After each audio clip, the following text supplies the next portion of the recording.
आपको कथा में कहा था कि श्रावण के महीने में मेरे देव आदिदेव महादेव की दुगनी भक्ति, मतलब एक लोटा जल नहीं, कितना 2 लोटा जल शिव को समर्पित करते। जा रहे हैं सब 2 लोटा जल बाबा को समर्पित करते। मेरे भोले तेरा सहारा है, मेरी नैया का तू किनारा है।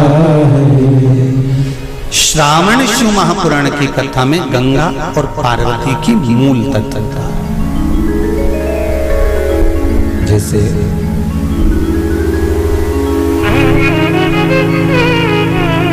श्रावण का महीना आता है तो गंगा मैया और पार्वती मैया ये दोनों सृष्टि के भार जब भगवान शंकर पर आ जाता है 4 महीने तक, जिसको हमारे यहाँ चतुर्मास कहा जाता है, तो ये 4 महीना जब चतुर्मास का आता है तो सृष्टि का संपूर्ण भार मेरे देवादिदेव महादेव पर आ जाता है। और देवादिदेव महादेव पर जब सृष्टि का भार आता है तो केवल अकेले महादेव इस भार को नहीं उठाता, इस भार को उठाने के लिए गंगा और माता पार्वती भी उनके नजदीक में आकर खड़ी हो जाती है।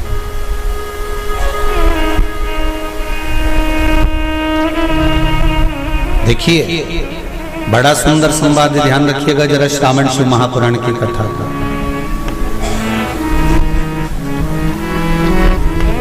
केवल एक पुरुष का कार्य नहीं है परिवार का भार उठाने का, केवल एक पुरुष का भार कर्तव्य नहीं कि परिवार का भार केवल पुरुष उठाए। शिव महापुराण की कथा कहती है कि धर्म पत्नी जो होती है, जिसको धर्म की ध्वजा कहा जाता है, धर्म पत्नी जो होती है ये पति के साथ मिलकर आधा भार अपने माथे पर लेकर चलती है, उसको धर्म पत्नी कहते हैं, जो भार तत्व को ग्रहण कर कर चलती है। केवल पति नहीं, केवल पति नहीं, धर्म पत्नी भी भार ग्रहण करते चलते। शंभु शरणे पड़ी मांगो घड़ी रे घड़ी, दुख काटो दया करी दर्शन आपो, दया करी दर्शन आपो। संपूर्ण भार पुरुष अपने ऊपर नहीं लेते, आधा भार धर्मपत्नी भी ग्रहण करती है। वो भार कैसे कम होता है, जरा ध्यान देना कथा पर। पति दुकान पर जाकर, नौकरी पर जाकर, व्यापार करने पर जो कमा कर लाता है उसका भार, जो कमा कर लाया उसके माध्यम से धन से घर का थोड़ा भार कम हो जाता है। ये तो हुई कमाई से। अब शिव महापुराण की कथा कहती है कि पत्नी आधे भार को कैसे कम कर देते थे, तो कहा धर्म पत्नी आधे भार को ऐसे कम कर देती है कि वो घर में रहकर बच्चों का देख रेख कर कर, आए हुए अतिथिगण का सम्मान कर कर, भजन कर कर, कीर्तन कर कर, पुण्य कर कर, सत्कर्म कर कर, मंत्र जाप कर कर, नाम जाप कर कर, जो भगवत स्मरण में डूब कर जितना पुण्य अर्जित करती है धर्मपत्नी, उसमें से आधा पुण्य अपने पति के खाते में देती चली जाती है, उस भार को उठाने के लिए।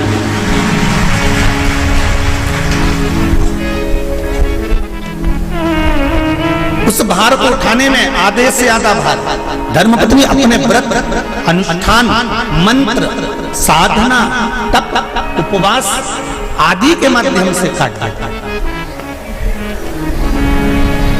एक बात और याद रखिए, श्रावण के महीने में सारे व्रत आते हैं, बहुत सुंदर सुंदर। छोटी तीज का व्रत भी अभी आ जाता है, बड़ी तीज का व्रत भी आ जाता है। दुबे जी, छोटी तीज भी आएगी, बड़ी तीज भी आएगी, और अच्छे से अच्छे व्रतों का क्रम रामकिशोर जी बीच बीच में श्रावण, भादो, कुंवर, कार्तिक में आते रहते। ये 4 महीना जो व्रत आते हैं, इन व्रतों की मूलता क्यों कही गई? ये सारे व्रत चतुर्मास के अंतर्गत ही आते हैं, इन व्रत को बाद में भी आ जाना चाहिए, पर नहीं। मूल जो व्रत हैं, पूजन है, अनुष्ठान है, देवी देवताओं के जो पूजन के भाव बताए, कोई चतुर्मास में बताए। इसका कारण क्या है? क्यों चतुर्मास के व्रत की महत्वता होती है? तो कहा इस चातुर्मास के अंतर्गत स्त्री, नारी जो व्रत धारण करती है, हाथों में चूड़ा पहनना, पाँव में पायल पहनना, महावूर लगाना, मेहंदी लगाना, ये जितने छोटी तीज, बड़ी तीज और अन्य तीजों आएंगे, त्योहार आएंगे चतुर्मास में, माताएं हरतालिका तीज हुई, छोटी तीज, बड़ी तीज हुई, भादों के कोई व्रत हुए, अनुष्ठान हुए, छठ हुई, पूजन, जो भी माताएं पूजन करेंगी उसके अनुसार वो हाथों में, शरीर पर 16 श्रृंगार धारण करती हैं, बहुत सारे श्रृंगार धारण करती हैं, और श्रृंगार धारण करने के साथ साथ माताएं अखंड सौभाग्य की वस्तुएं भी इन 30 त्योहार पर दान करती हैं।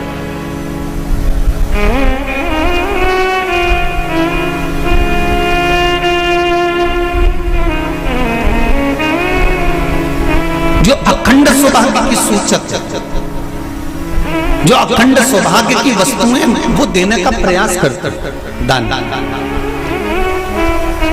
क्यों जीजियो, एक बात बताओ, जितने भी माताएं कथा सुन रही हैं और जितने फेसबुक यूट्यूब पर सुन रहे हैं और जितने आस्था चैनल पर सुन रहे हैं, श्रावण के महीने की श्रावण शिव महापुराण की कथा सुन रहे हैं, एक बात दिल से बताना, जितनी सौभाग्यवती माताएं होती हैं, ये संक्रांति पर भी 13 चीजें दान करती हैं, 14 चीजें दान करती हैं। बीच में कोई 16 सोमवार का उद्यापन करेंगी तो भी सुहाग की सामग्री देंगी, उद्यापन करेंगी तो भी सुहाग की सामग्री देंगी, कोई कार्य करेंगी तो भी सौभाग्य की सामग्री देंगी। सौभाग्य की सामग्री का दान क्यों किया जाए? सौभाग्य सूचक वस्तुओं का दान क्यों किया जाए? सौभाग्य की वस्तुएं क्यों प्रदान करी जाती है, क्यों दी जाती है? उसका कारण क्या है?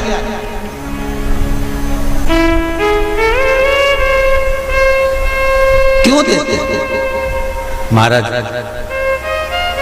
भारत की भूमि की सौभाग्यवती माताओं का एक मन की अभिलाषा रहती है, भारत की भूमि की माताओं की एक अभिलाषा रहती है कि जब उसके प्राण छूटे तो अखंड सौभाग्य धारण करके पति के कंधे पर और पुत्र के कंधे पर शमशान पर।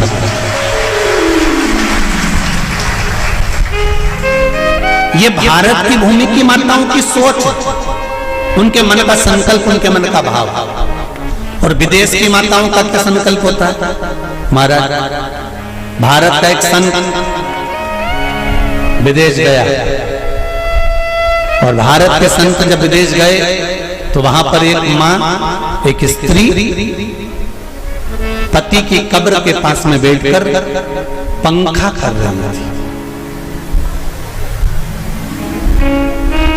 भारत के संत को बड़ा दुख हुआ, देखो हमारे यहाँ की माताएं तो पति के साथ सती हो जाती हैं, हमारे भारत की भूमि की माताएं तो पति के साथ सती हो जाती हैं, पर ये तो विदेश की माताएं तो भारत की माता से भी बढ़कर है कि पति मर गया, कब्र के अंदर है, तो भी पंखा कर रही हैं।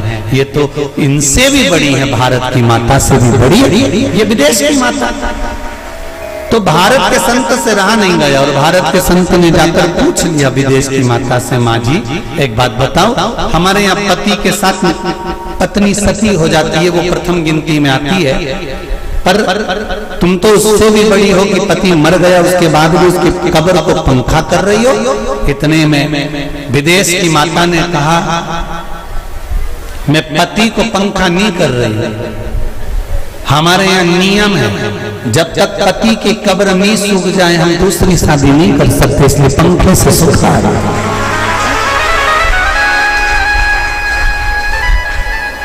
इसलिए पंखे से सुखा रही नहीं।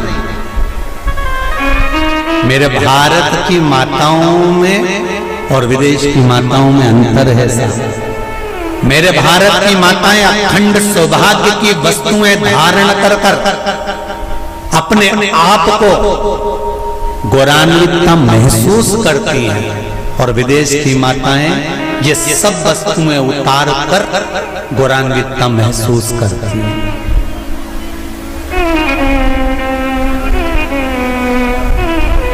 क्यों देते हैं चूड़ी का दान, क्यों देते हैं बिंदी का दान, क्यों देते हैं अखंड सौभाग्य का दान? किस महाराज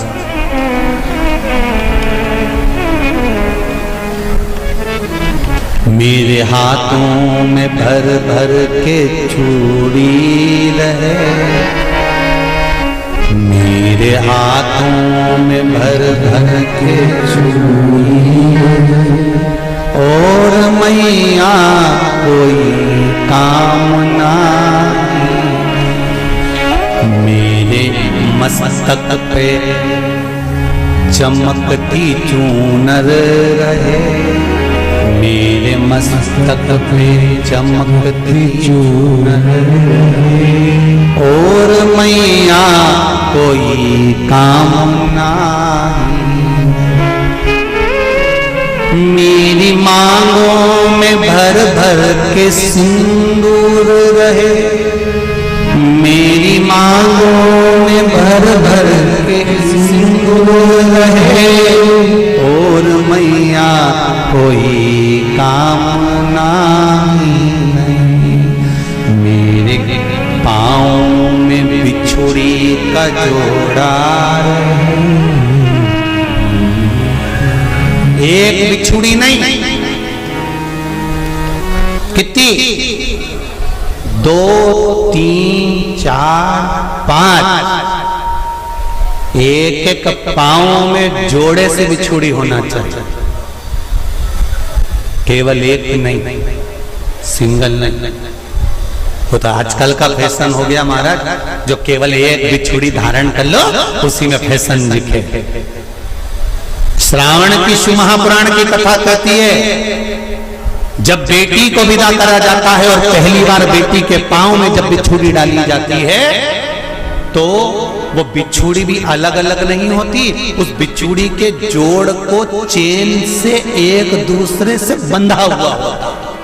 बोला सही है कि गलत?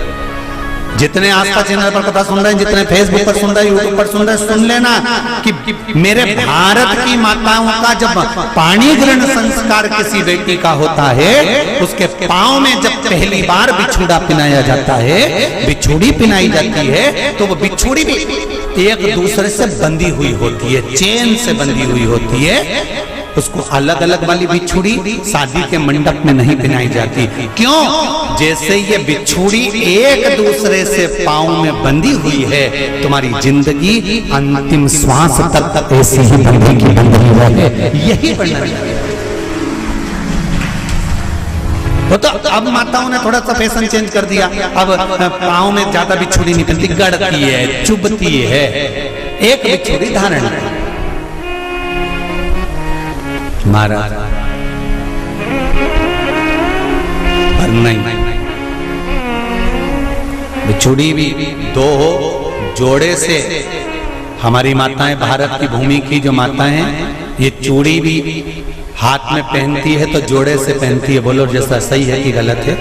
एक अकेली चूड़ी माताएं हाथ में धारण नहीं करती हैं, अगर भारत की भूमि की संस्कारित माताएं हैं और भारत की भूमि की सभ्यता और संस्कृति को जानती है तो अकेली चूड़ी नहीं, जोड़े की चूड़ी पहनेगी, 2 चूड़ा डालेगी, 4 डालेगी, 12 डालेगी, पर सिंगल नहीं, अकेले। और सरल भाषा में समझ लो, हमारे यहां ठेले पर लेने जाओ तो जो केले अपन खाते हैं वो भी सिंगल नहीं देते, उसको भी जोड़े से दिया जाता है। 2 दूं की, 12 दूं की, आधी दर्जन दूं की 1 दर्जन दूं। अब अंदाजा लगाइए। हमारे यहां देने का भी एक भाव है। श्रावण के महीने की शिव महापुराण की कथा, जिसका नाम है श्रावण शिव महापुराण की कथा, ये कहती है कि पार्वती जी ने और गंगा जी ने ये चतुर्मास में जितना सौभाग्य का दान दिया है, उनके बराबर दुनिया का कोई व्यक्ति इतना सौभाग्य का दान नहीं दे सकता, जो माता गंगा और पार्वती दोनों दान दे रहे हैं।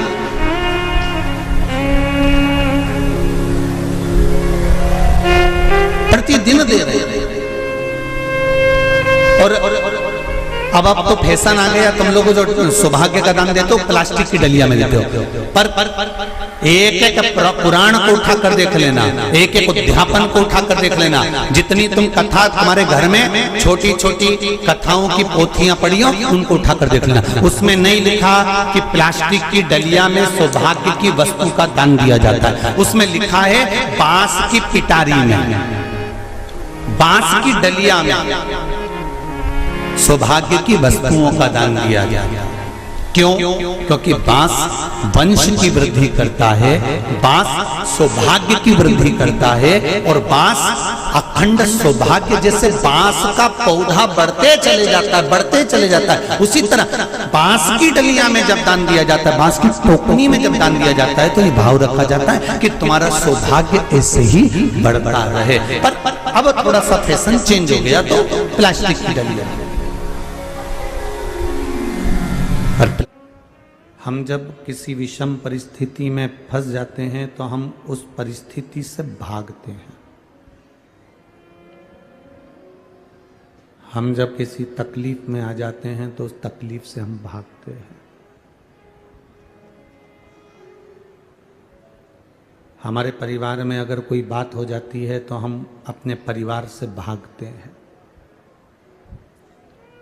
मित्र, दोस्त, सखा, रिश्ते, नाते, कुटुंब, कबीला, जब कोई परिस्थितियां विपरीत हो जाती हैं, विषम हो जाती हैं, तब हम इन परिस्थितियों से भागते हैं। पर शिव महापुराण की कथा कहती है, तुम कितनी भी विषम परिस्थितियों से भाग लो, परिस्थितियां तुम्हारा पीछा छोड़ेगी क्या? बोलो री जी, तिलदाने वरा वाली जितनी बैठी हुई है सब बोलो, परिस्थितियां पीछा छोड़ती हैं क्या? नहीं छोड़ती। तो फिर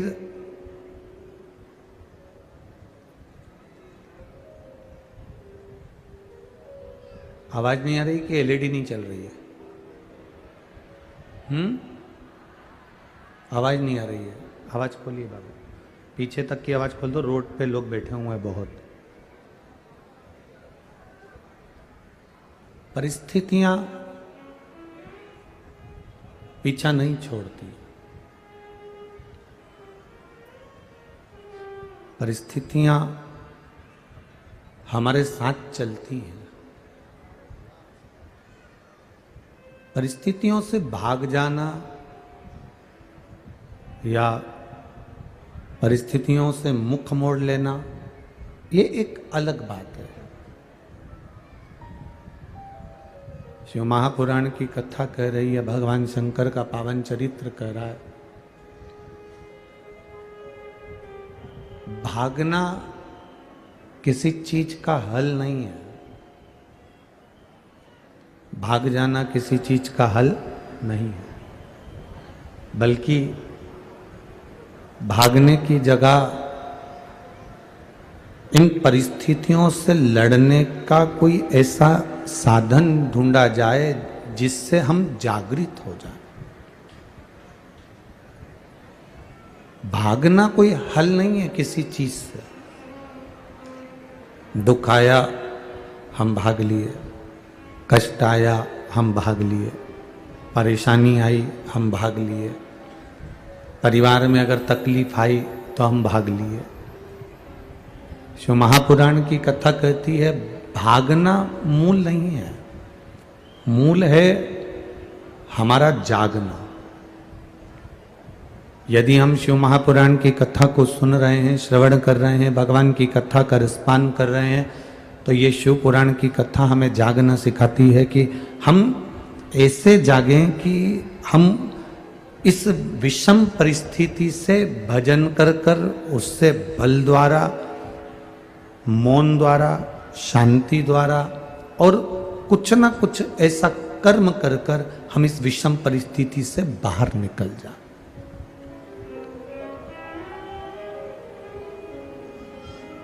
कितनी विषम विषम परिस्थितियां केवल मनुष्य के साथ नहीं चलती, विषम विषम परिस्थितियां मनुष्य के साथ भी चलती हैं। केवल एक मानव के साथ विषम परिस्थिति नहीं चलती, परमात्मा के साथ भी विषम परिस्थितियां चलती हैं। भगवान राम के जीवन में कितनी कितनी विषम परिस्थितियां आई, भगवान कृष्ण के समय में, भगवान कृष्ण के जीवन में कितनी विषम परिस्थितियां आई। ये विषम परिस्थितियां हमारे सम्मुख में जब आती हैं तो हमको एक लक्ष्य निश्चित करती हैं कि हमको जागना है। एक बात आपसे पूछें, रात्रि को आपके मोहल्ले में चोर आता है और सबको मालूम है कि रोज आता है, तो आपके कितने मोहल्ले के लोग होंगे जो सोते होंगे? नींद आएगी क्या? जम के बोलो जरा। नहीं आएगी। जिसको मालूम है कि हमारे मोहल्ले में चोर आता है, हमारी कॉलोनी में चोर आता है, हमारी सोसाइटी में चोर आता है, हमारे सेक्टर में चोर आता है, या हमारे नज़दीक में, हमारी गली में, हमारे आसपास में चोर आता है, तो वो उसको नींद नहीं आती। उस गली के लोगों को, उस सेक्टर के लोगों को, उस कॉलोनी वालों को नींद नहीं आएगी, उसका नींद आना बंद हो जाएगा। फिर उसको नींद नहीं आ रही, फिर उसको निंद्रा नहीं आ रही है, क्योंकि उस सेक्टर में, उस कॉलोनी में चोर आ जाता है तो किसी को ये भय लगने लगता है कि चोर आया था परसों के दिन, उनका सामान ले गया, कल चोर आया था उनका ले गया, कहीं ये हमारा ना ले जाए, कहीं हमारा सामान ना ले जाए। इसलिए हम रात भर नींद नहीं आती है, रात भर निंद्रा नहीं आती है। अब जैसे रात भर नींद नहीं आ रही है, रात भर निंद्रा नहीं आ रही है क्योंकि किसी का सामान ले गया, हमारा ना ले जाए, उसी तरह ये जब हम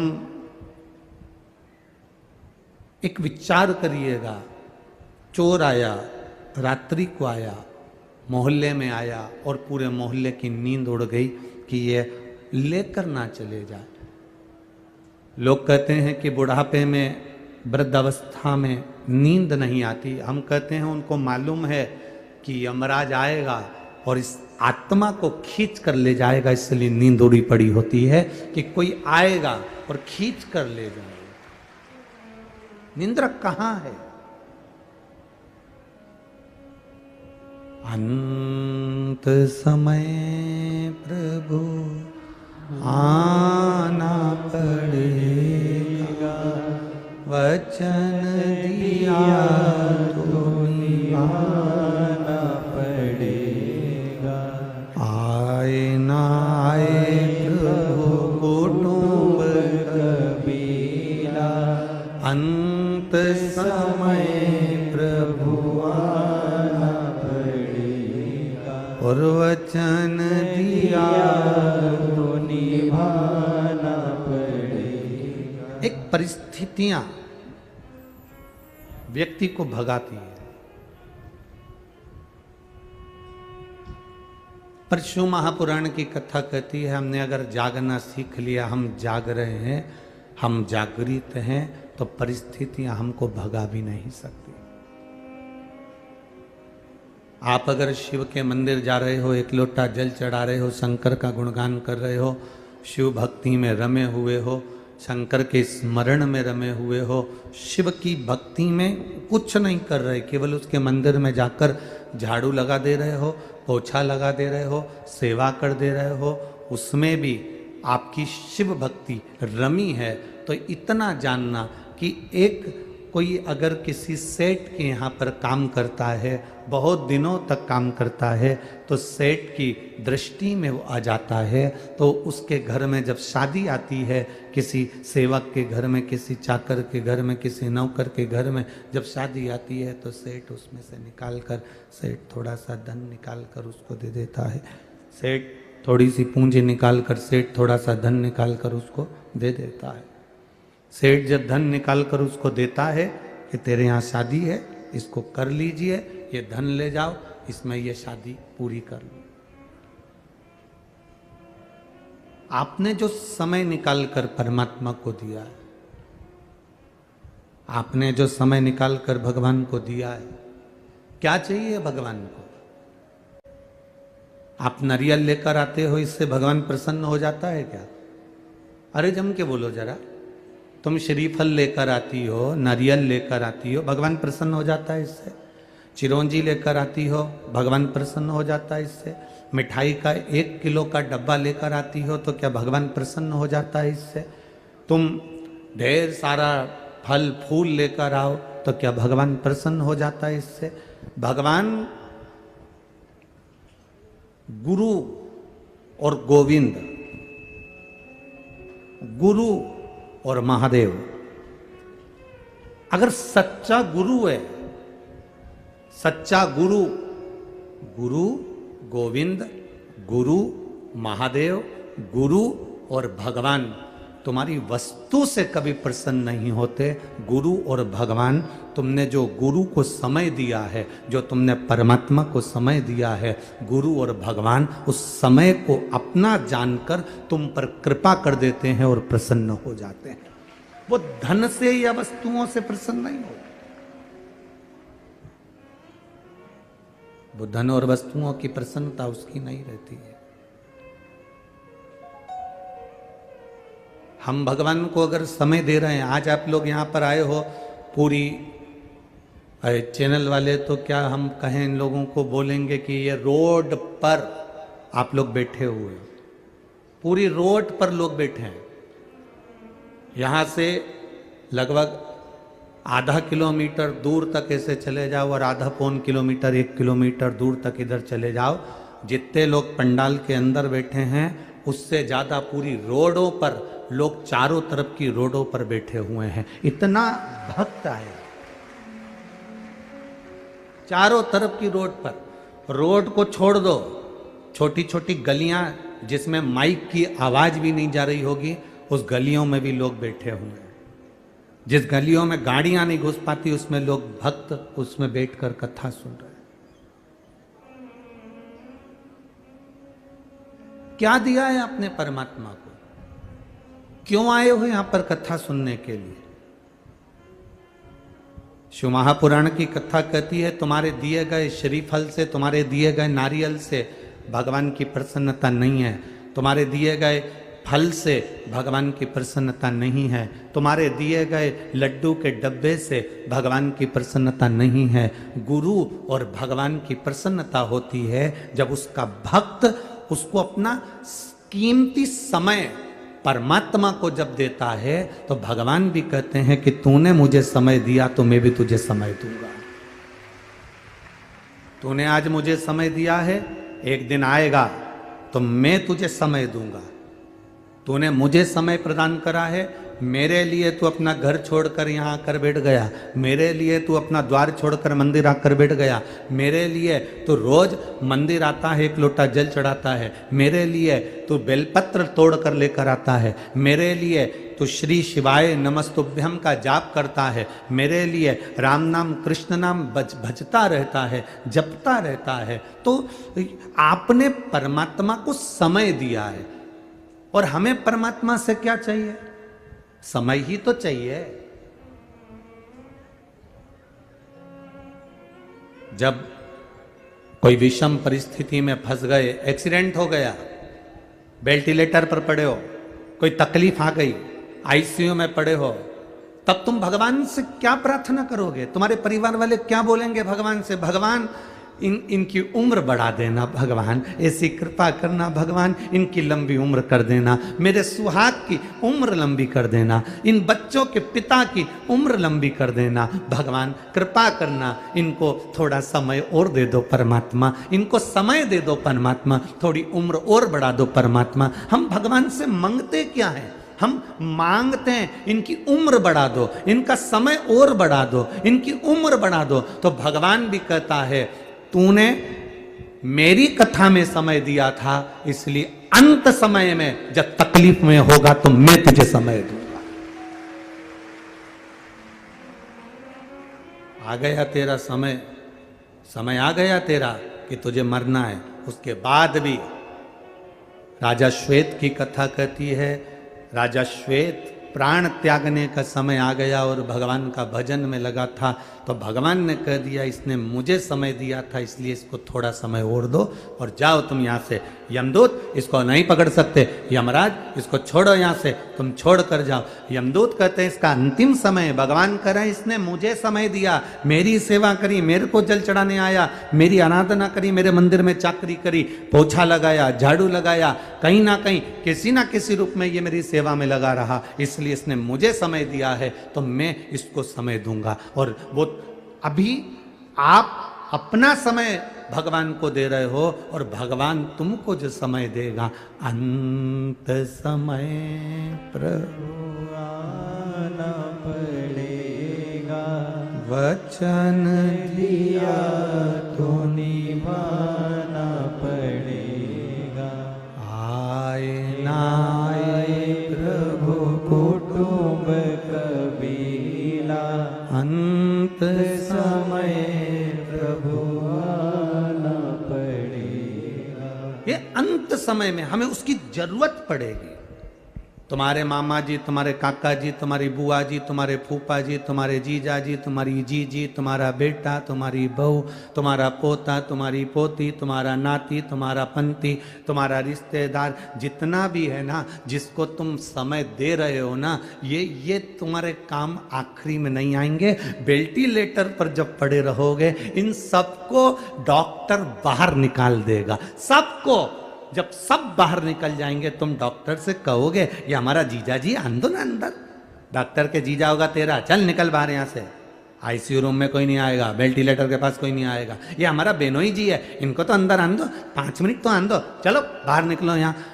उस अंत की घड़ी में, उस वेंटिलेटर की घड़ी पे, उस दुख की घड़ी में कोई नहीं आएगा। उस दुख की घड़ी में तब मेरा देवाधिदेव महादेव, जिसको तुमने समय दिया है, वो सामने खड़ा हो जाएगा। दुख की घड़ी तुम्हारे सामने आकर खड़ा हो जाएगा, दुख की घड़ी में वो तुम्हारे सम्मुख में आ जाएगा। एक पत्र आया है, शंभू एक पत्र आया है, इस पत्र को देखिएगा।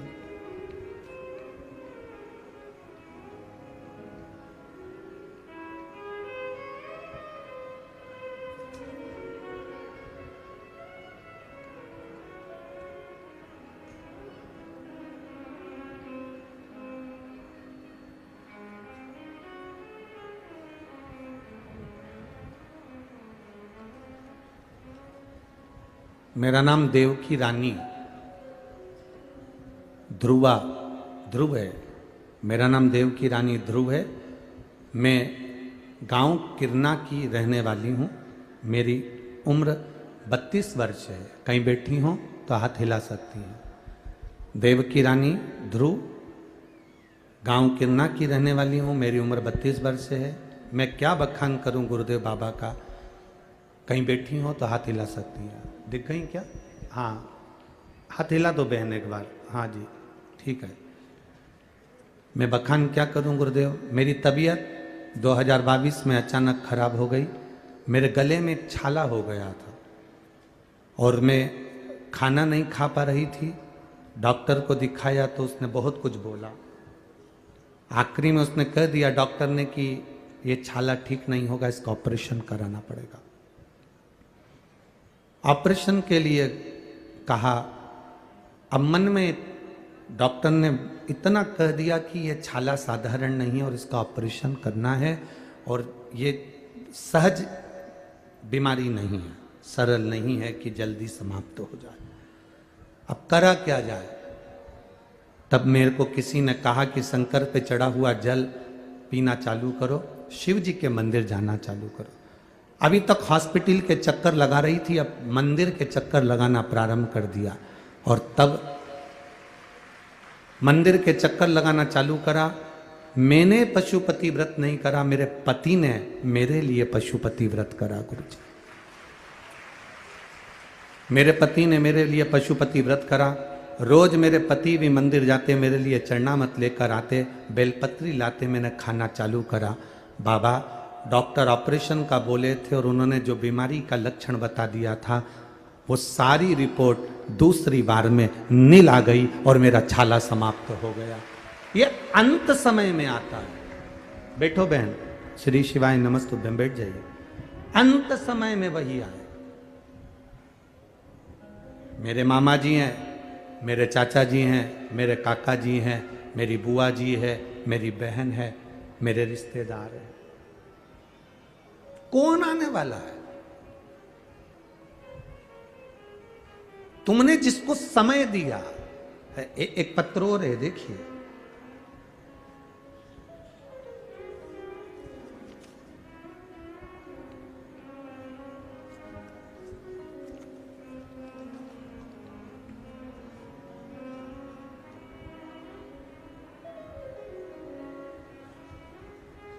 मैं उषा गुप्ता, पति श्री संजय गुप्ता, दुर्ग छत्तीसगढ़ की रहने वाली हूं। कहीं बैठी हो तो हाथ हिला सकती है। मेरा नाम उषा गुप्ता, पति श्री संजय गुप्ता, दुर्ग छत्तीसगढ़ से आई है। कहीं बैठी हो तो अपना हाथ हिला सकती है, जहां कहीं भी बैठी। दिख गए क्या उधर? हाँ, पीछे है। हाथ हिला तो एक बार बहन। हाँ जी, दिख गए हो, दिख गए हो, ठीक है। ऐसे हाथ हिला तो एक बार वापिस हाथ हिलाओ। हाँ जी, ठीक है। दुर्ग छत्तीसगढ़ से हूँ। गुरुदेव, मेरे पति संजय गुप्ता के मुंह में दिसंबर 2022 में छाला हो गया था। जांच में पता चला कि कैंसर है। गुरुजी, हम इलाज हेतु टाटा मेमोरियल हॉस्पिटल मुंबई ले गए। 26/1/2023 में रायपुर संजीवनी कैंसर हॉस्पिटल में भी उनका इलाज चालू हुआ, ऑपरेशन हुआ। गुरुदेव, दूसरी बार फिर वापिस बीमारी उपज गई। शरीर ऐसा नहीं कि फिर वापिस ऑपरेशन कराया जाए। अब करा क्या जाए? सबको, मोहल्ले की माताओं को मंदिर जाते देखती थी तो मैं भी मन में सोची कि अब इन्हीं के भरोसे चलते हैं। और बाबा को जल चढ़ाने लगे। वो जल लाकर पति को देने लगे। बाबा जी सिर में वो जल लगाते थे, गले में लगाते थे।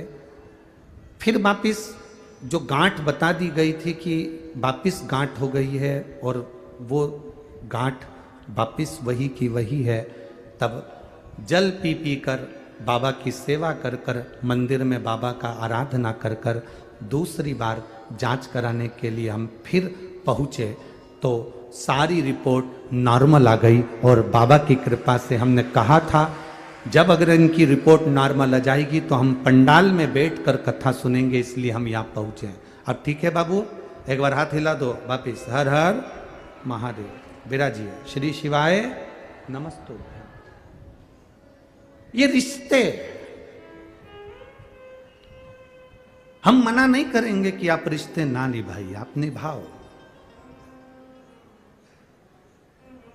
बहू को जितना समय देते हो, पोता पोती को जितना समय देते हो, बेटे को जितना समय देते हो, अपनी दुकान को जितना समय देते हो, अपने व्यापार को जितना समय देते हो, अपनी फैक्ट्री को जितना समय देते हो, अपनी नौकरी को जितना समय देते हो, अपने परिवार वालों को जितना समय देते हो, उन सारे समय में से केवल अगर आप 1 मिनट का भी समय अपने पास के मंदिर में 1 लोटा जल चढ़ा कर दे रहे हो तो वो समय जो तुमने परिवार को दिया वो काम भले ना आएगा, पर तुमने जो महादेव को समय दिया वो समय तुम्हारा महादेव ने अपने खाते में जोड़ कर रखा है।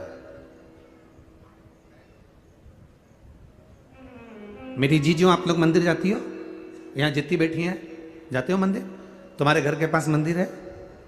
कितनी देर लगती है मंदिर जाने में? 5-1 मिनट लग जाते होंगे। आप एक 2 मिनट में मंदिर में जल चढ़ा के आ भी जाते होगे। 10 मिनट का समय लगता है। प्रतिदिन का 10 मिनट जोड़ कर रख लो, प्रतिदिन का। कितने महीने जा रही हो? 3 महीने से, कोई 1 साल से, कोई 1.5 साल से, कोई 6 महीने से, कोई 4 महीने से, कोई जब जब उसकी चित्त वृत्ति हो, जब उसका मन।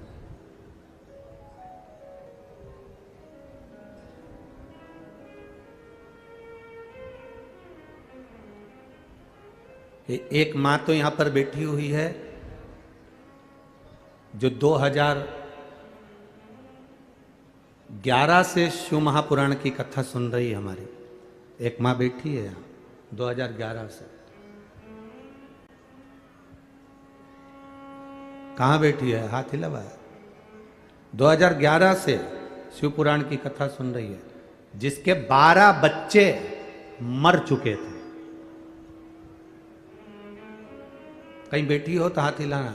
जिसका 13वां बच्चा 2011 से कथा सुन रही है, और फिर उसने कथा में से कहीं सुन लिया था कि एक बेलपत्री खाना चालू करूं और हो सकता है मेरा 13वां बच्चा बच जाए। और 12 बच्चे जिसके मर गए, गर्भ में आते थे, मर जाते थे, जन्म लेते थे, मर जाते थे। तब 13वें बच्चे के लिए उसने पूरे 9 महीने बेलपत्र को हर रोज खाया और बाबा से प्रार्थना करी। तब वो 13वां बच्चा 2011 में उसको जन्म। 13वां बच्चा।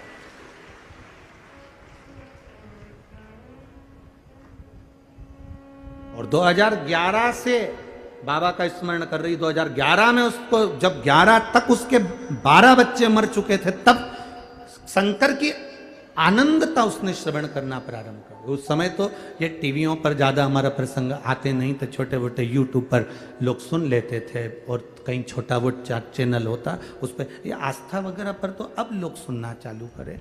पर लोगों ने उसको जो शुरू से सुना, उसने अपने जीवन में उतारा।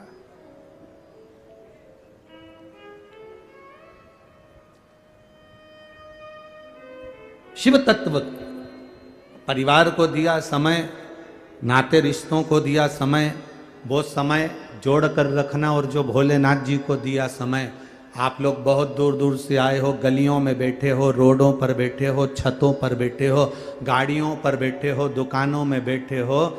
और हम क्षमा भी मांगेंगे आप लोगों से कि लगभग आज 20 से 25 हजार लोगों को रेलवे स्टेशन से यहाँ तक नहीं आने दिया, वापस स्टेशन से उनको ट्रेन में बिठाकर भेज दिया वापस। 20 से 25 हजार लोग स्टेशन से वापस भेजे गए, क्योंकि जगह नहीं पूरे तिल्दा के अंदर। कहाँ बिठा, कहाँ बिठाया? हम क्षमा मांगेंगे कि आप लोग इतनी दूर से आए और वापस आप लोगों को वापस ट्रेनों में भर भर कर वापस भेजना पड़ रहा। ये तुमने जो दिया है महादेव को, तुमने जो दिया है मेरे शंकर को, तुमने जो दिया मेरे शिव जी को, तुमने जो दिया भगवान की भक्ति को, जो तुमने समय दिया है वो खाली नहीं जाने वाला। हिसाब तुम्हारे पास भले नहीं होगा कि मेरे को इतने कदम चलकर शंकर जी के मंदिर गई, इतने कदम चलकर मैं भगवान की कथा में गई, तुम्हें नहीं है हिसाब, पर उसने तुम्हारे एक एक कदम का, एक एक श्वास का, 21,600 श्वास जो तुम्हारे शरीर से निकल रही है, 3.5 करोड़ रोम छिद्र जो तुम्हारे शरीर में है, इसके एक एक हिसाब मेरे देवाधिदेव महादेव के पास में है। और आज तुमने समय दिया है, जब दुख की घड़ी है। कई लोग कहते हैं उसका एक्सीडेंट हुआ, बाबा ने उसको बचा लिया। क्यों? क्योंकि तुमने उसको समय दिया था। कभी मंदिर गए होगे, प्रणाम करा होगा, नमन करा होगा, कभी मंदिर पहुंचे होगे तो उसने हिसाब जोड़ लिया कि इसने इतना समय मुझे दिया है, इसलिए अभी इसको मरने नहीं देना है, ये मैं समय दूंगा, और समय देकर उसका और उम्र बढ़ा दी। ये शिव तत्व है, ये शंकर।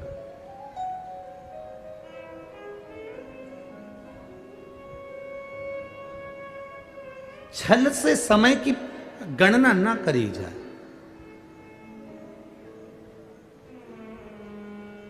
विपदाओं से भागो नहीं, जागो।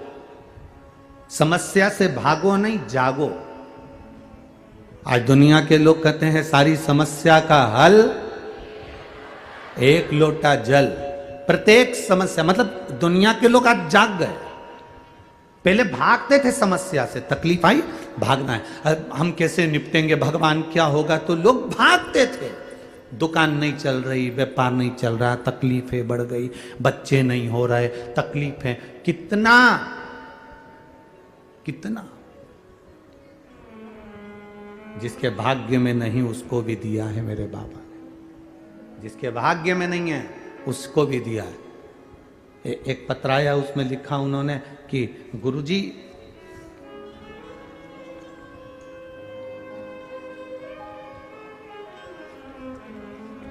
मैं अर्चना वर्मा, पति श्री मनीष कुमार वर्मा, ग्राम कुर्रा, पोस्ट बंगोली, जिला रायपुर, छत्तीसगढ़ का निवासी हूं। कहीं बैठे हो तो हाथ हिला सकते हैं, कहीं बैठे हो तो हाथ हिला सकते हैं। मैं अर्चना वर्मा, पति श्री मनीष कुमार वर्मा, ग्राम कुर्रा, पोस्ट बंगोली, जिला रायपुर, छत्तीसगढ़ का निवासी हूँ। गुरुदेव, मेरे परिवार के तरफ से श्री शिवाय नमस्तुभ्यम। आपकी आस्था चैनल पर कथा सुनते हैं। अगस्त 2021 में सुनना प्रारंभ करी है गुरुदेव। मेरी शादी 30 अप्रैल 2011 को हुई थी। भोलेनाथ की कृपा से एवं आपके आशीर्वाद से गुरुदेव, मैं क्या वर्णन करूं। 2011 में शादी हुई, उसके बाद में बच्चे नहीं हुए गुरुदेव। बाबा की कृपा से हम क्या वर्णन करें। लोग ताने देते थे, अपशब्द कहते थे। अगर वो आए हों तो हाथ हिला सकते हैं। दिख गए क्या? सामने खड़े हैं, हाथ हिला दो एक बार। बच्चा आए हैं साथ में, लाए हुए हैं। अच्छा, भीड़ बहुत है, कैसे लेकर आओगे बाबू? चलो प्रयास करो, अगर बीच में से लेकर आ सकते हो बच्चे को तो। हाँ, बच्चे को अगर बीच में से लेकर आ सकते हो तो लिया। गुरुजी 2011 में शादी हुई पर बच्चे नहीं हुए। ऐसा कोई डॉक्टर नहीं जिसको दिखाया नहीं, ऐसी कोई जगह नहीं जहाँ से गोदी भराई नहीं, ऐसा कोई देवता धामी नहीं जहाँ हम लोग गए नहीं, पर निराशा ही हाथ लगी। किसी ने कहा टीवी पर कथा आती है, आसन लगाकर बैठ जाओ टीवी के सामने और वहीं प्रार्थना करो। बस प्रार्थना करी, सफेद आंकड़े की जड़ का प्रयोग करा, शिव मंदिर में झाड़ू पोछा करना प्रारंभ करा। बाबा की कृपा से 16 मार्च 2023 को हमारे घर में बच्चे ने जन्म लिया है। हम बाबा को यहाँ प्रणाम करने के लिए लेकर आए हैं। यह शिव तत्व है, यह उघड़ी है। उसकी कृपा, उसकी उदारता, उसकी दया साधारण नहीं होती। अब करो उसका भजन।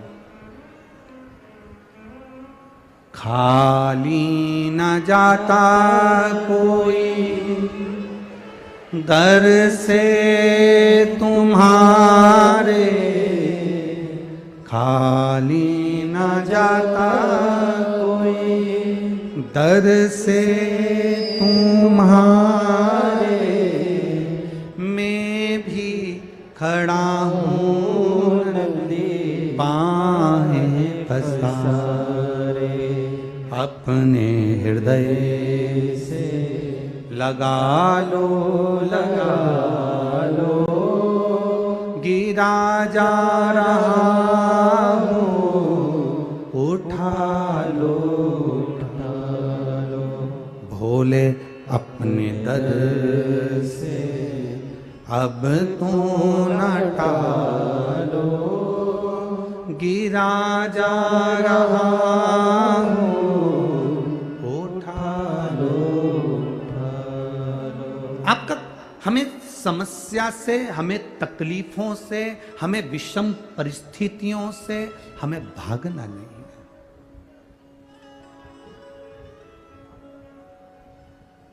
इन विषम परिस्थितियों से अगर हम भाग रहे हैं तो ये हमारी मूर्खता है। इन दुख की घड़ियों में हम भाग रहे हैं तो ये हमारी मूर्खता है। हमें विषम परिस्थिति से भागना नहीं, हमें विषम परिस्थिति से जागना है। जागेंगे तो सारी समस्या का हल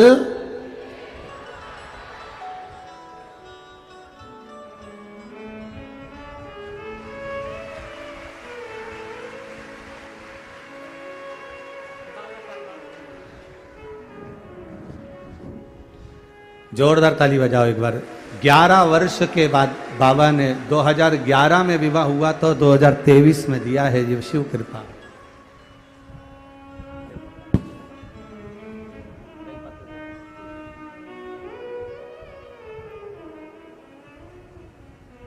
शिव कृपा, ये उसकी उदारता, ये उसकी करुणा, ये उसकी दया। आपने उसको समय दिया है, वो आपके लिए समय निकाल कर पहुंचता है। हम भागे ना परिस्थितियों से, तकलीफों से, कष्ट से, बीमारी से। हमें भागना नहीं, हमें जागना है। हम जागें, हमारी जागरूकता मूल हो। और जब हम जागेंगे तो ये निश्चित है कि हमारा हाथ हमारे देव अधिदेव महादेव जरूर पकड़ेंगे और हमें पार उतार देंगे। हमारा जागना जरूरी है।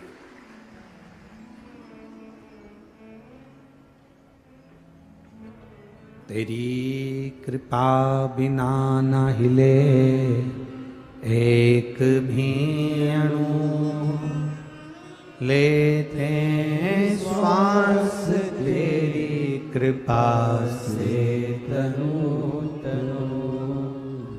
बखान क्या करूं मैं राखों के ढेर का, चपटी भभूत में खजाना कुबेर का।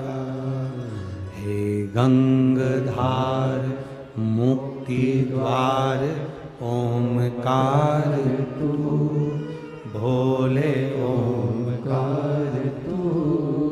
आयो शरण तिहारी शंभु तारका।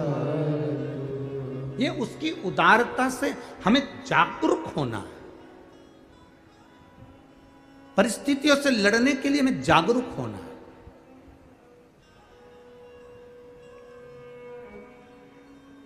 आज एक बेटा पूछ रहा था, गुरुजी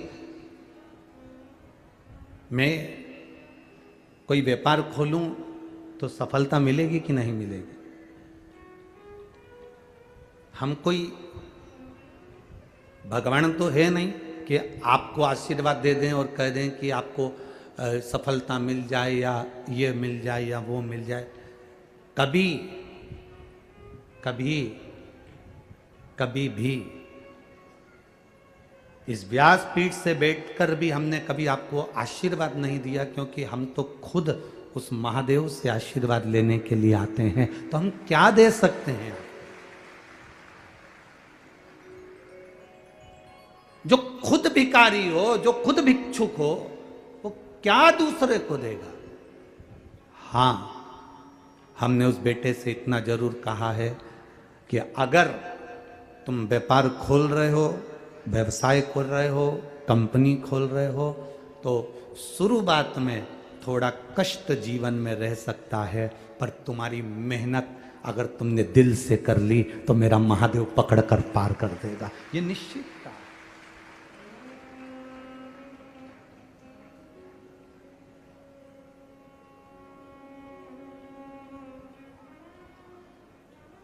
हमारे पास देने को कुछ भी नहीं है, केवल इसी शिव महापुराण के सिवाय। और ये कथा हो जाती है तो उसके पास ये बेलपत्री, इसके सिवाय कुछ भी नहीं।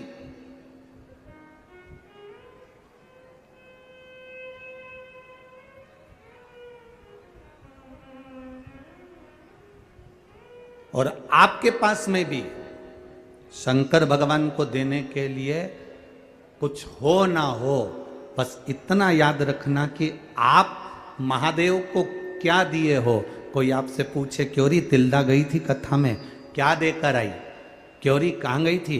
तिल्दा गई थी कथा में। तिल्दा नेवरा पहुंची थी, छत्तीसगढ़ गई थी कथा में, क्या देकर आई? तो तुम बिल्कुल छाती ठोक कर कहना, मैंने अपने 5 घंटे भगवान भोलेनाथ को दिए हैं, समय दिया है। और समय ही तो चाहिए।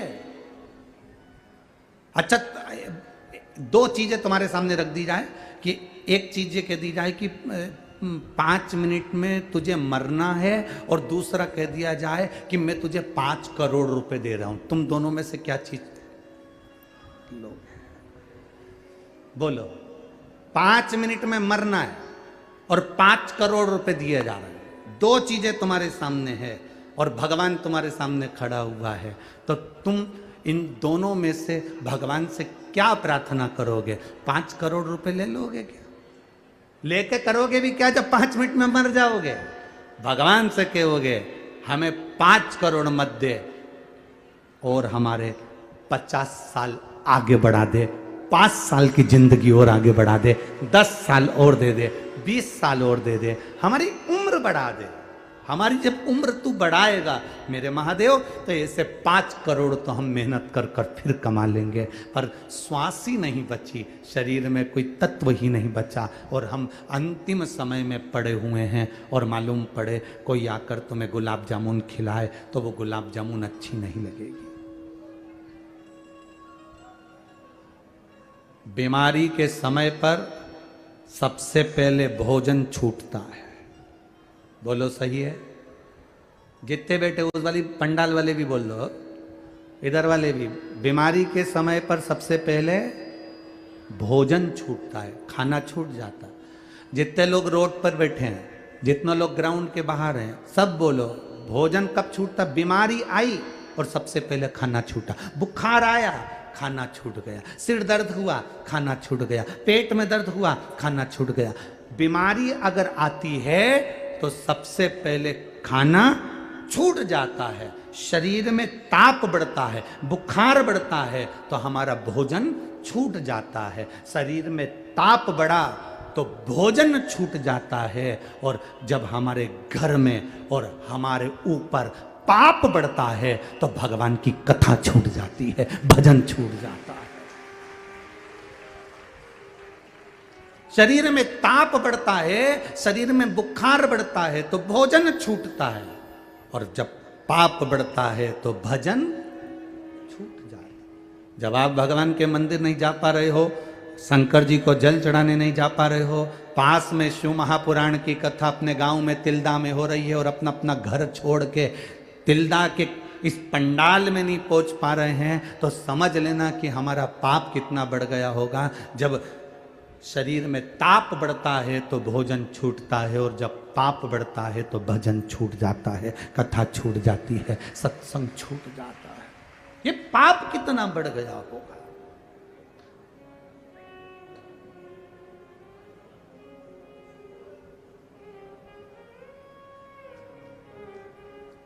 एक नंबर चलता है,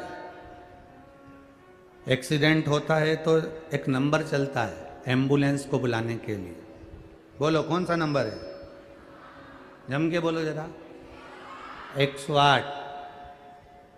जब 108 नंबर को मोबाइल पर डायल करते हो तो एम्बुलेंस आ जाती है, और जब इस जिभ्या से 108 बार उसको डायल करते हो तो वो भी तो आ जाता होगा, वो भी तो आता होगा।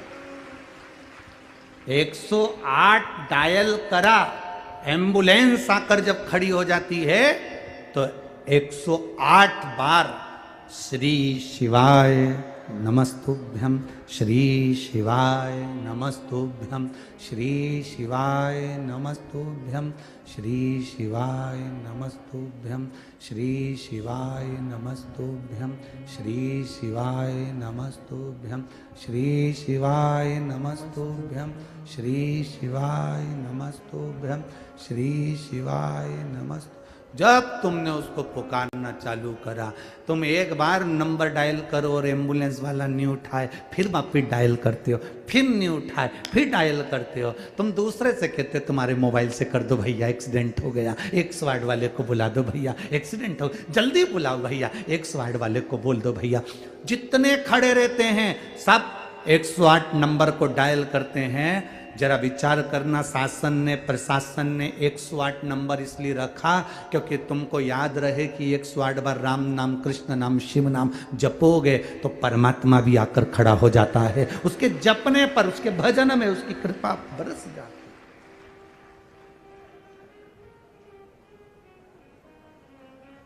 ले गए हॉस्पिटल में, पटक दिया, डॉक्टर आए, सिस्टर आई, इलाज चालू हो गया।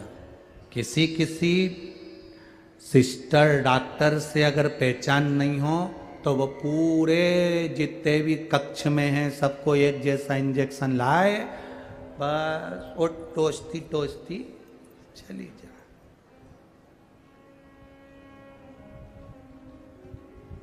कोरोना का इंजेक्शन किस किसने लगवाया? वैक्सीन किस किसने लगवाई? सबने लगवाई। आप लोग जब इंजेक्शन लगवाने जाते थे तो वहां जाकर देखते थे कि इंजेक्शन वाली अपनी पहचान वाली है कि नहीं। वैक्सीन जो लगाएगी वो पहचान वाली है कि नहीं। क्यों? वैक्सीन वाली अगर पहचान वाली होगी तो जीजी थोड़ा धीरे हो, ए जीजी थोड़ा धीरे हो। इतने में वो सिस्टर,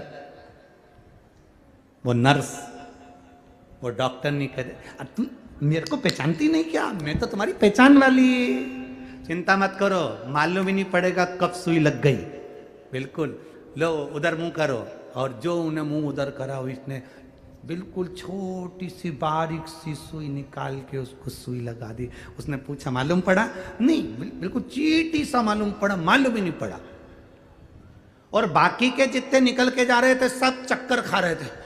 बाप रे बाप, भयंकर, इतनी बेकार, ऐसी सुई लगाई, चक्कर आ गए। और ये बैठी और उसने सुई लगाया, चक्कर भी नहीं आया, चीटी काटी बस ऐसे मालूम पड़ा। क्यों? क्योंकि इसकी वो डॉक्टरनी से, सिस्टर से, नर्स से पहचान थी, इसलिए बारीक वाली सुई लगाई, एकदम बारीक। उसी तरह दुख तो आएगा, इंजेक्शन तो लगेगा, तकलीफ का इंजेक्शन लगेगा, बस तुम्हारी उस डॉक्टर से पहचान होना चाहिए तो हल्के हाथ से निकाल देगा। उस डॉक्टर से पहचान होना चाहिए तुम्हारी, तो दुख तो आएगा, तकलीफ तो आएगी, कष्ट तो आएगा, पर वो जब तुम भगवान के ऊपर एक लोटा जल चढ़ाना प्रारंभ कर देते हो, भगवान की भक्ति करना प्रारंभ कर देते हो, नाम जाप करना प्रारंभ कर देते हो, शिव महापुराण की कथा मोबाइल पर, टीवी पर, पंडाल में श्रवण करना प्रारंभ कर देते हो, तो दुख तो आता है, ऐसा नहीं कि दुख नहीं आता, पर हल्के हाथ से इंजेक्शन लगकर निकल जाता है। दुख आता है और जल्दी से निकल कर बाहर हो जाता है। तकलीफ किसको होती, चक्कर किसको आया, कष्ट किसको हुआ कि साहब पहचान नहीं थी, तो वहां वो डॉक्टर नहीं बैठी थी ना, बड़ी तेज, उन्हें तो बस सुई निकाली और यूं हाथ करो और टोचे और जाओ, चलो निकलो, बाहर निकलो। और हमारी जिससे पहचान थी उसने धीरे से, बैठो साहब, आराम से, जीजी कैसी हो, बस आजकल बच्चे दिख नहीं रहे, तुम्हारे बच्चे हमारे यहाँ खेलने नहीं आ रहा है, पहचान निकल गई। पहचान निकली तो उन्हें जरा सा दबाया और निकल गया। दुख की घड़ी आती है, ऐसा नहीं कि दुख नहीं आता। मेरे राम जी के जीवन में दुख आया, मेरे भगवान कृष्ण के जीवन में दुख आया, भगवान रामकृष्ण परमहंस जी के जीवन में दुख आया, नामदेव जी के जीवन में दुख आया, मीराबाई के जीवन में दुख आया, कर्माबाई के जीवन में दुख आया। ऐसा कौन जिसके जीवन में दुख नहीं आता? आता है, पर हल्के हाथ से निकल जाए अगर तुम्हारी पहचान है तो। जिसको 11 साल तक बच्चे नहीं हुए होंगे वो कितनी दूर दूर गया होगा, कहाँ कहाँ धोख लगाया होगा, कहाँ कहाँ प्रणाम करा होगा। जिसको 2-3 साल तक संतान नहीं होती वो डॉक्टर का चक्कर लगाना चालू कर देते हैं, 2-4 साल में बच्चे नहीं हुए चक्कर लगाना चालू कर देते हैं।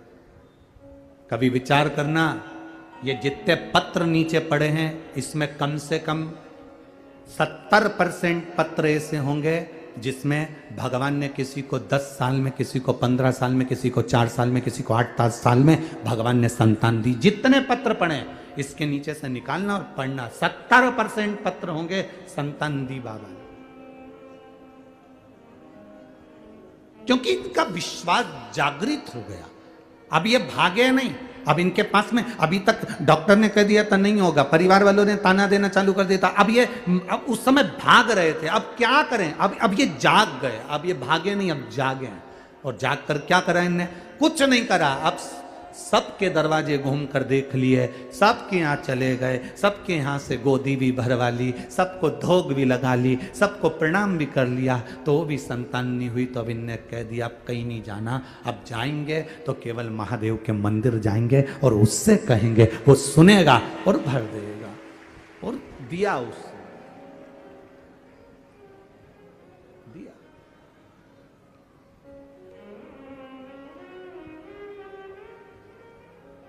आपकी भक्ति के बल को बढ़ा लीजिए।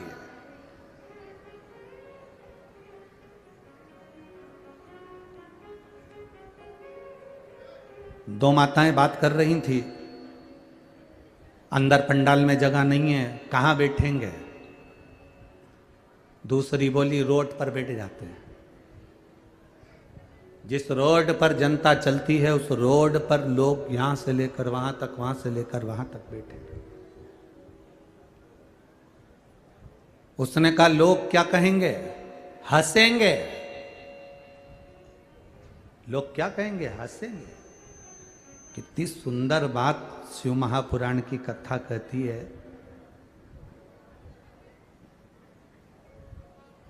आप जब उन्नति की सीढ़ी पर चढ़ रहे हो और परिश्रम कर रहे हो और मेहनत कर रहे हो, आप जब विकास की ओर आगे बढ़ रहे हो, उन्नति की ओर आगे बढ़ रहे हो, मेहनत कर रहे हो, परिश्रम कर रहे हो, और तुम्हारे परिश्रम को देखकर, तुम्हारी मेहनत को देखकर अगर कोई हंसे नहीं तो समझ लेना कि तुम सफल नहीं हुए। सफल नहीं हुए हो। जब दुनिया के लोग तुमको ताना देना चालू कर दे, आड़ा टेढ़ा बोलना चालू कर दे और तुम पे हंसना चालू कर दे, समझ लेना कि अब तुम्हारी उन्नति निश्चित हो गई है।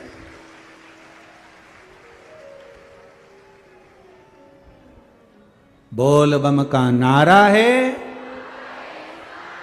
अब तुम्हारी उन्नति निश्चित हो गई है। अब तुम उन्नति की, अभी तक लोग, जब तुम मेहनत कर रहे थे तो तुम पर लोग हंस नहीं रहे थे, ताना नहीं दे रहे थे, गालियां नहीं दे रहे थे, अपशब्द नहीं कर। अब दुनिया, जब कोई ना तुम पर हंसे, कोई तुम पर उंगली भी ना उठाए, कोई तुम पर अपशब्द भी ना कहे, कोई तुम पर ताने भी ना दे, तब समझ लेना कि तुमने कोई तरक्की नहीं करी।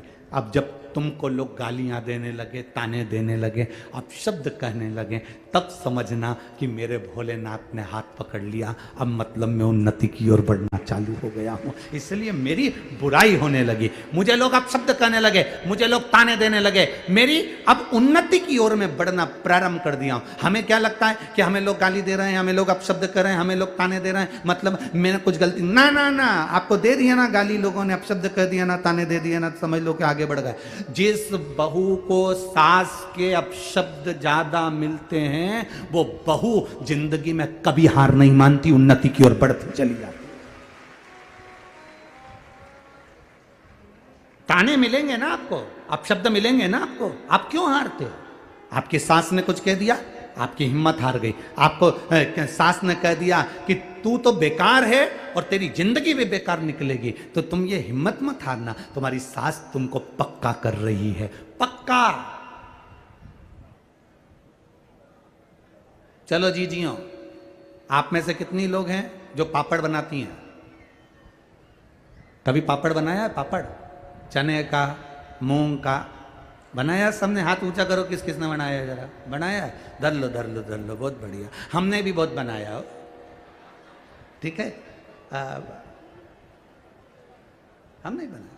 पापड़ बनाने वाली माताएं जानती है कि जो वो पापड़ का जो आटा होता है ना, उसको चने की दाल का जो आटा होता है, उड़द की दाल का, मूंग की दाल का जो आटा होता है, उसको अच्छा मसने के बाद उसको कूटना पड़ता है। जितना कूटेंगे ना तो कुछ लोई होती है ना, बेलते समय फटती नहीं है। बोलो सही है कि गलत है? अच्छे से बोलो जरा, रमदारी से। पापड़ के आटे को उसनने के बाद अच्छे से कूटो। कूटोगे तो जो लोई है ना, जिसको तुम धागे से काटती हो, जिसको तुम पाँव के अंदर धागा ऐसे बांध लेती हो और बाद में लोई काट काट के डालती है, तो तुम अंदाजा लगाना कि वो जो लोई है ना, वो लोई तुम अगर अच्छे से वो कुट गया, अच्छे से वो लोई, अच्छे से वो पिंडा पिट गया, कुट गया, तो फिर तुमने जब पापड़ बेलना प्रारंभ करा तो वो पापड़ बीच में से फटे ही नहीं। और जिस आटे को अच्छे से नहीं कूटा जाता, उसमें कितना ही तेल लगा के तुम बेल लो, वो फट जाए, फट गया, वो फटे बीच में से, बार बार फटे, बार। बस जब लोगों के अपशब्द मिल रहे हों, लोग हंस रहे हों, ताने दे रहे हों, आड़ा टेढ़ा कह रहे हों, समझ लेना मेरा भगवान तुमको पापड़ की लोई को कूट रहा है। जब कूटेगा, बिलेगा, ऐसा जोरदार बिलेगा कि कभी नहीं फटेगा, फिर वो आनंद में पड़ जाएगा। फिर पापड़ का नियम दूसरा, पापड़ का दूसरा नियम बताया कि पापड़ बनने के बाद सूखने डालो, पर किसी की छाया नहीं पड़ जाए। समझ गई हो क्या है? बोलना तो नहीं पड़ेगा।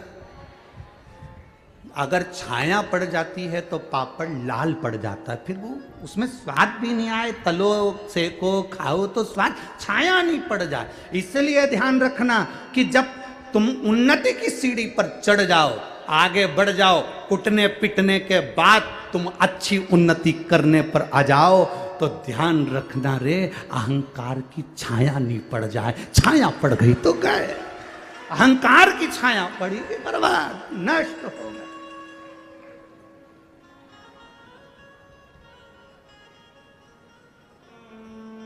छाया ना पड़े, अभिमान, अहंकार, अभिमत्ता, अहम कि जब छाया पड़ती है तो बर्बादी का सिरा प्रारंभ हो जाता है। बर्बादी के सिरे की ओर हम बढ़ जाते हैं।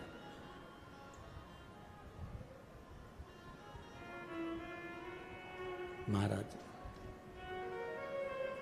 अहमता से परे हो जाइए, अहंकार से दूर। षडानंद कार्तिकेय जी, जाओ तारकासुर का संहार करो। मां पार्वती जी ने कहा, तुम्हारा जन्म हुआ है कार्तिकेय तारकासुर को मारने के लिए। तारकासुर को मैं मार दूंगा, तारकासुर को मैं समाप्त कर दूंगा। तारकासुर को मार कर आए, उसके 3 पुत्र थे, तारकाक्ष, विदुम्माली, कमलाक्ष की। ये तीनों शंकर भगवान की आराधना ना कर कर सीधे भगवान ब्रह्मा जी की आराधना करी। ब्रह्मदेव वर दीजिए, हम 3 पुरी का निर्माण करें, उसमें हम रहें, हमारे